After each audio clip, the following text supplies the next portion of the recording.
আমাদের কেন্দ্রীয় কার্যালয়ের সামনে যে জায়গাটাতে আসলে ককটেল নিক্ষেপ করা হয়েছিল বা তার আগেও 2-3বার এটা হয়েছে, এখানে কিন্তু অনেক চাওয়ালা, এখানে রিক্সাওয়ালা, এখানে হচ্ছে এই সিকিউরিটি ফোর্স এরকম অনেকে কিন্তু থাকে, তারা কিন্তু আহত হয়। তো এটা শুধুমাত্র এনসিপির অফিসে এনসিপির নেতাকর্মীদের উপরে হামলার বিষয়টা কিন্তু এরকম না, বিষয়টা একদম জনগণের উপরে হামলা এরকম।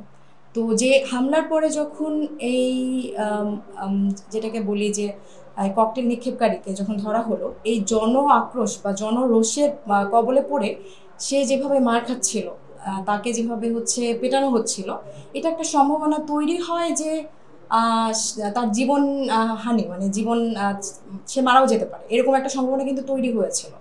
আর এটাকে আসলে আমি মব বলবো না, যখন আপনি দেখবেন যে আপনাকে আক্রমণ করা হচ্ছে, আপনার জীবন নাশের মতো করে আক্রমণ করা হচ্ছে, তখন তো মানুষজনের সেই ক্ষোভটা প্রকাশ হবে। তো সেখানে কিন্তু কারোর কন্ট্রোল থাকে না।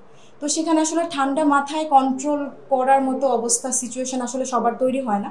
যেহেতু আমার সামনে ঘটনাটা ঘটেছিল, তো আমি ওই মোমেন্টে চিন্তা করছিলাম যে যদি এই মানুষটা মারা যায়, এটা তো আসলে প্রথমত এনসিপির অফিসের সামনে যখন এই ঘটনাটা হবে, তখন এই দায়টা আমাদেরকে বহন করতে হবে। মানুষজন তখন এটা বলবে যে আমাদের নেতাকর্মীরা তাকে হচ্ছে মবের শিকার করে মেরে ফেলেছে। এটা আমাদের একটা রাজনৈতিক, আমাদের উপর একটা প্রভাব পড়ছে, নেগেটিভ ইম্প্যাক্ট। সেটা আমি একজন এনসিপির সদস্য হিসেবে এটা আমি হতে দিতে চাইনি।